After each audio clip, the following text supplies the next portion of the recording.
All right, so welcome once again. And today's session is the science behind happiness. And,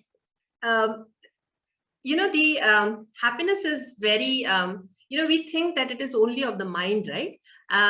But happiness is something that when we are happy, it has an impact on our health. It impacts us physically. And 1 second. When we are happy, it impacts our health positively. And also remember that when we are healthy, it makes us happier. Have you ever seen anyone who has lots of pains and aches in the body? They're constantly going to the doctor and yet very, very happy. Have you seen anybody like that? Yeah. So we may have seen, there are people who have lots of pains, but yet, they have embraced happiness. They have accepted the pain and embraced happiness. But more often than not, usually people who have pain, who have health issues are also very, very irritable. Now, the beauty of this entire thing is that our mind, our body, are very, very connected, and they are connected with the hardware, which is the brain. And we discussed a lot of that last week in the while we were discussing the FTBA technique. This is a continuation of that. Okay, so our mind and our body, they are connected with the hardwire called brain. Mind takes the signals and transmits it over to the body through the working of the brain, and the body does the same, picks up the signals from the environment and then through the brain transmits it over to our mind, and it can change the state of our mind as well. So you understand the importance of the hardware that is sitting in between our mind and our body. So let's understand that a little bit more. Okay, let me share my screen. All right, so this is how the brain's anatomy of the brain, let me call it that. Okay, so the first part of the brain, or the conscious part of the brain, are two. One is the central nervous system, which comprises of the brain inside the skull, and the spinal cord. That is our central nervous system. And the second part of the conscious part of a brain is the peripheral nervous system. Through the spinal cord, lot of nerves go out and connects with the rest of our body, with our limbs, with our legs, with our, all the other parts of our body. And that is the peripheral nervous system. So how does the peripheral nervous system work? The central nervous system along with the peripheral nervous system, these are few things that we do voluntarily. For example, if I have to pick up a pen, I'm doing a voluntary movement, correct? So the brain is sending the signal to my hand for me to be able to pick up the brain. For me to be able to pick up the pen. Similarly, as I'm sitting here and talking to you, that is also part of my conscious being. I'm voluntarily doing that. I'm voluntarily talking. On your part, when you're sitting here and listening to the session as an audience, you're also doing a voluntary activity where you're choosing to listen to what I have to say. So all of this happening in the conscious world, you know about it, you are doing it voluntarily. Okay, now if you wanted to leave the session also, would be a voluntary action on your part, and that is also part of your conscious brain. The next part of the brain is the autonomous part of the brain, which happens automatically without we having to consciously make an effort. And that part of our brain is the sympathetic nervous system, or the entire nervous system, the sympathetic nervous system, and the parasympathetic nervous system. What is the sympathetic nervous system? Sympathetic nervous system is nothing but, say, for example, you were it basically causes a flight or a fight response. For example, you're walking on the street and you're chased by a dog. What will you do? What will you do if you are on the street and chased by a barking dog? You will run, right? So that is the working of the parasympathetic nervous system. You do not tell yourself, Acha, now the dog is coming behind me, so now I should start running. First, I should see which direction the dog is coming from. Then I should start running in the opposite direction. There is no time to make all of those decisions.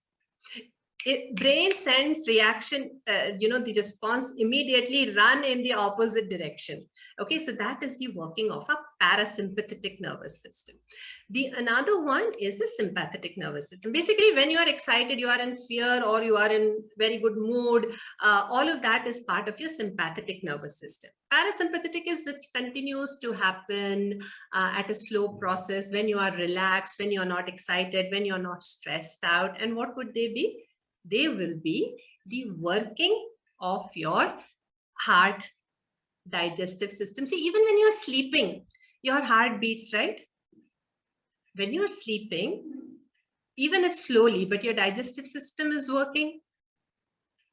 When you're sleeping, you are breathing, and you do not have to put conscious effort in it. You do not say, okay, now my heart, I'm telling you, stop now. My heart, I'm telling you, start now. We don't do that, right? It happens automatically. And that is a part of the autonomous working of the brain, controlled by sympathetic nervous system and the parasympathetic nervous system. And in other word, it's also called our subconscious.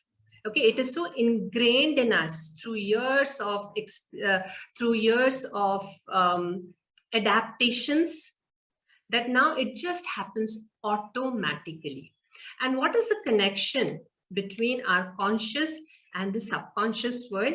They are driven by signals, which they are driven by neurotransmitters. Neurotransmitters are nothing, just don't get boggled by these words. Neurotransmitters are nothing but chemicals that pass the signal from the brain, either to the brain or from the brain to rest of the body, from the body to the brain, or brain to the rest of the body. That is the work of neurotransmitter, because the signal has to be transmitted, right? Whatever we are perceiving in the conscious world, a dog is barking and chasing behind me, and I need to run. That signal has to go to my brain, so that a brain can start the correct action on my part, right? So that happens through the neurotransmitters. Okay, is that clear to all of you? Let me know clear in the comment box if so far it has been clear to you. And if you need further explanation, let me do that. Though this is science heavy, I'm trying to make it very, very simple for non-sciencey people.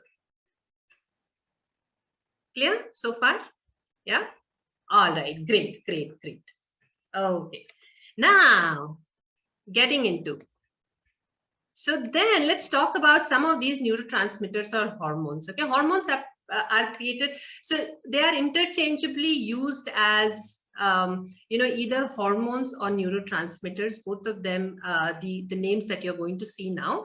Or the only difference is hormones are created or synthesized in the endocrine gland, which are glands, and neurotransmitters are things that happen between the two connection of the nerves. That is the only difference, but you don't have to go into that.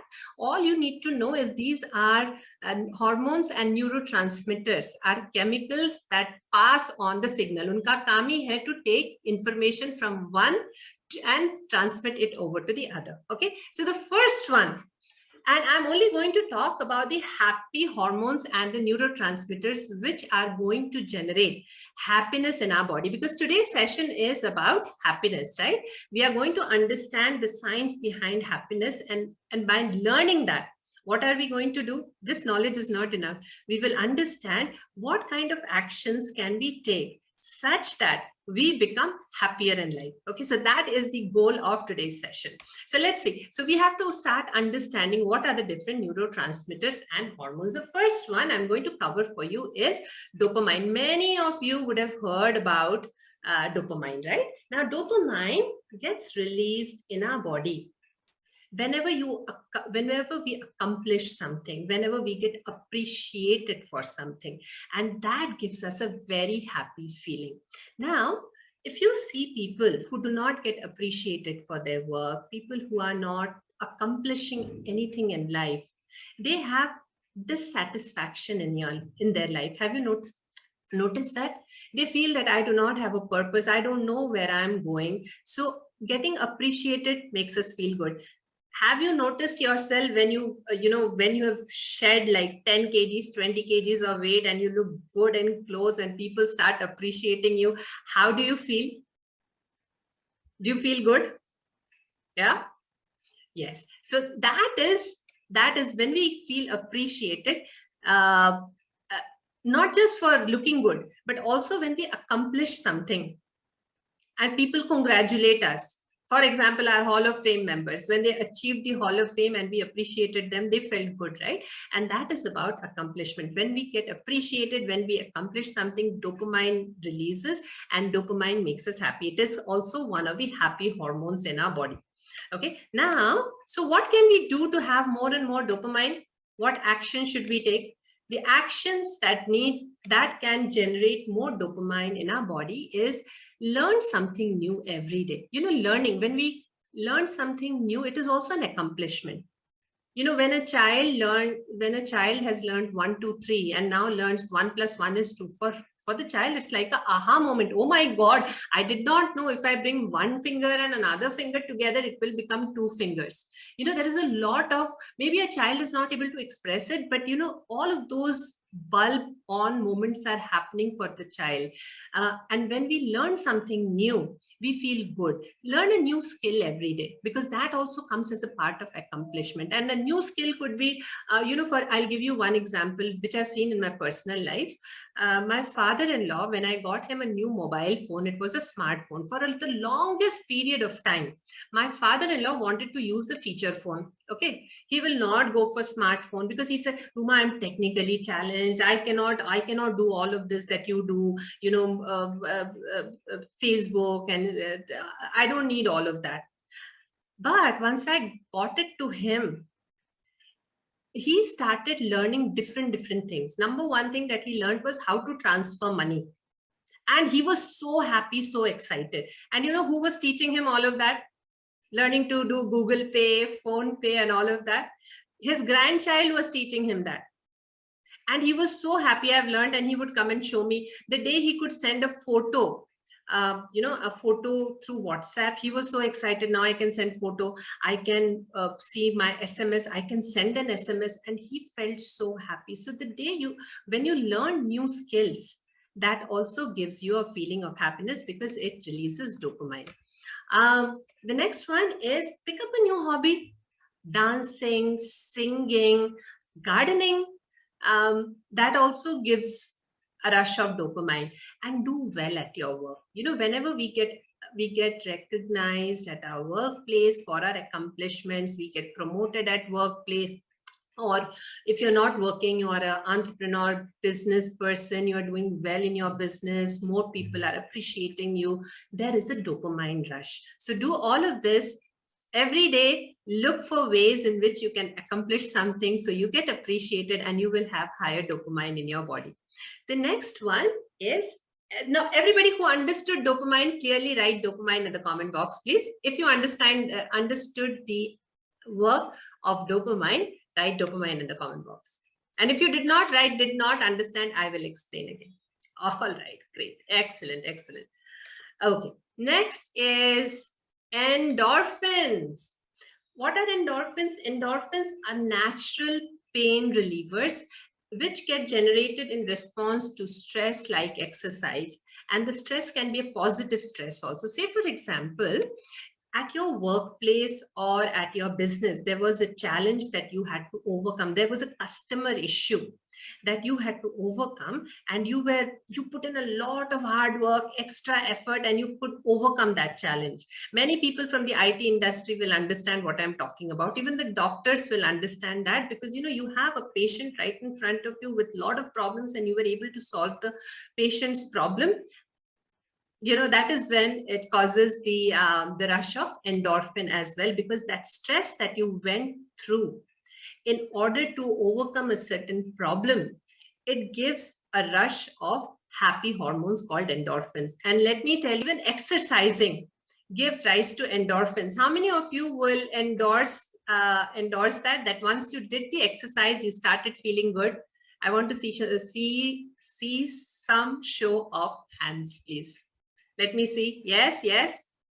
I'm seeing. Yeah. I'm seeing Anvesha, Caroline, Rinku, Nirmala, Rama Devi. At least, yes, all of you have done the exercise, and you can, you'll vouch for that feeling, right? So endorphins get released because of and exercise, as it rightly says, is a kind of stress, but a good kind of stress. We need all the time. It need not be happily sitting on the sofa watching TV. Sometimes there has to be stress in life, and these are the good kinds of stress. And what can we do? And what can we do in order to release more and more endorphins in our body? Exercise, laugh a lot, read comics which make you laugh. So even laughter has been said to generate a lot of endorphins. Have you seen people participate in laughter club? Have you seen in the park, a lot of elderly people will get together, not only elderly, I have seen many young people also, and they laugh. And many people, when I was young, I could not understand. I was like, why are they laughing just like that? But now I understand, it helps to generate that happy feeling inside of us. Okay, so laugh a lot, and that will also generate the happy chemical, which is the endorphin. The next one is serotonin and melatonin. Now, serotonin is the precursor to melatonin. Okay. Now, and what are serotonin and melatonin? Serotonin basically helps us to regulate our mood, our sleep, appetite, digestion, learning ability, and memory.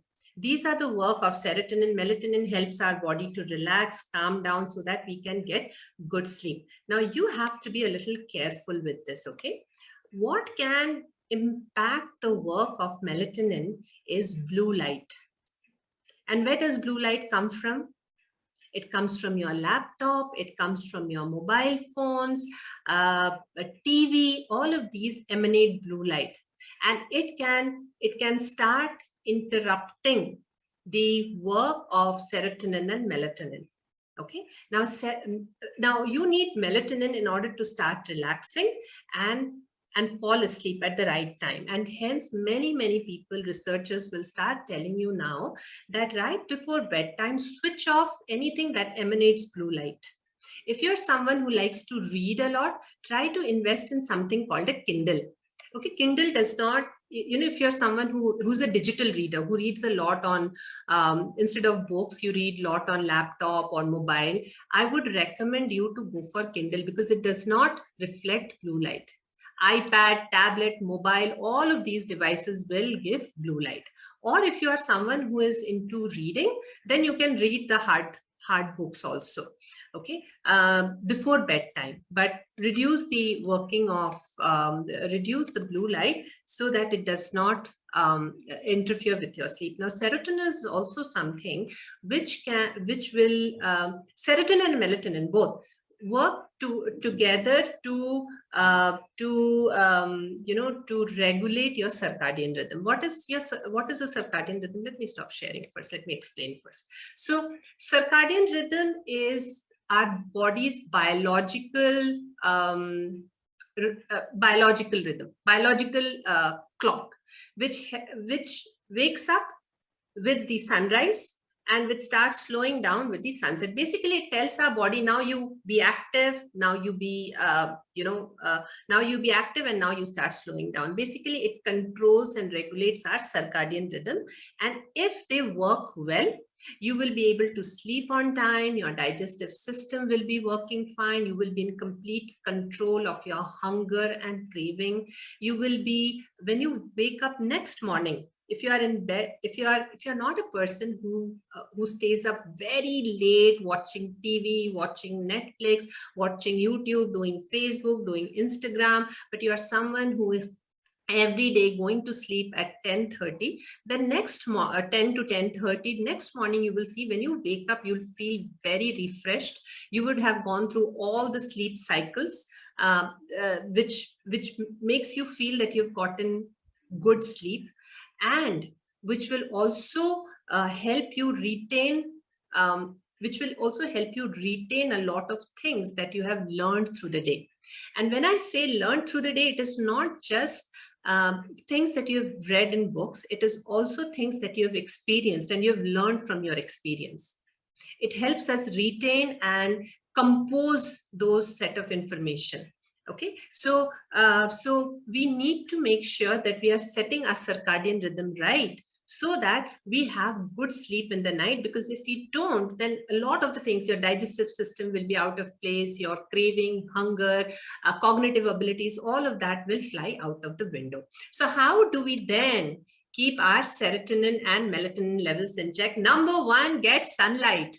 You will hear enough of that from me, right? So as I say, sunlight is not just for vitamin D. Many people think that, Ruma, what time should I go out in the sun? Because I need to get enough vitamin D. If you are in India, because of our India's geographical location, the best time for us to get sun is between 11 o'clock and 1 o'clock. In most of the areas, when it is summer, you go out at 11 or 1 o'clock, you will burn your skin. So it is not about, it is not just about vitamin D. If you have a vitamin D deficiency, you can meet with your doctor, you can get supplement. But why I ask you to be under the sun is so that you can, so what happens with sunlight is when you're in the sun, the sun rays, when it falls on your eyelids, it synthesizes serotonin. Sunlight is to synthesize serotonin, and hence sunlight is important. Does not matter what time of the day. You just need to be out in the sun. It can be early in the morning, whenever it is comfortable for you on the skin. Okay, you do not have to get too worried about 11 o'clock, 1 o'clock, what time, this time, nothing. As long as the sun is out there, be outside. It can be morning time as well. And then reduce the blue light, as it can suppress the working of melatonin, and have a sleep schedule. Every day, prepare your evening routines in such a way that you're able to sleep well. Okay. When your body gets used to a certain rhythm, you will start falling into that pattern as well. Start cutting out the blue light, start by taking a shower, a bath, so that your mind starts preparing for the bedtime. If you prepare a ritual, like we read about in the Atomic Habits, if you start preparing a ritual, your mind will start getting that signal also. Now it's time to sleep. Okay. Do this to get your serotonin and melatonin levels up. The next one is oxytocin. Oxytocin is before I go there, did you understand? If you understood serotonin and melatonin completely, write serotonin in the comment box, please. And if you did not write, did not understand, I'll explain once more. Let's see. Okay, if you did, yeah, great.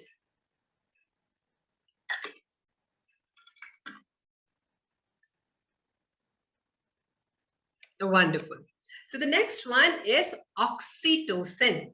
Oxytocin is the love hormone. Okay, so the more we love, the more we do for others, oxytocin generates in our body. Have you felt when you go and give a hug to your child, how good you feel? It makes you feel happier.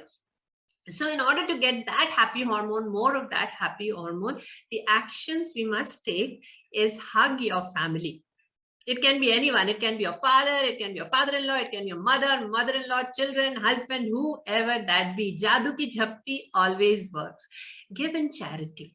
Okay, that is also one way of showing love.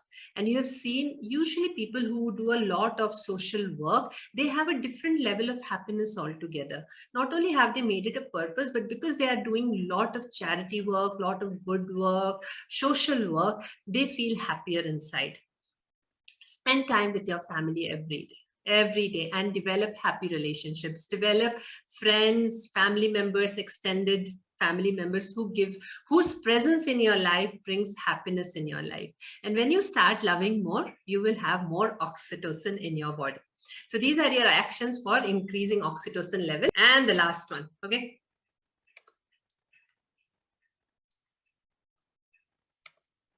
And the last one is phenylethylamine, PEA. It's also known as PEA. It is a confidence enhancement chemical. It enhances confidence, and it is also a natural antidepressant. Usually people who are high in phenylethylamine are people who who can tackle many different kind of situation. And the deficiency of phenylethylamine PEA can lead to depression as well. So how can we keep our PEA levels high? This is where your eating right will come into play. Eat right, and what does that mean? It means cocoa. Cocoa is something that can give you natural doses of PEA, beans and lentils, nuts and seeds, and egg. And all of this you are consuming as part of the program, right? Yes or no? So you should be high in PEA. Now with cocoa, where do you find cocoa? Cocoa can be found in chocolates, but be careful with chocolates because a lot of the chocolates come with added sugar. So as long as it is 70% and above dark chocolate, you can go for it. And it is high in magnesium as well. It helps women and it helps to relax your body. It also helps to give you good sleep. Okay, so do all of this and you will be very high on happy hormones. I hope you found this session valuable. And if you would like to work with us on your health and fitness goals, please fill up the form below and somebody from our team will reach out to you very soon.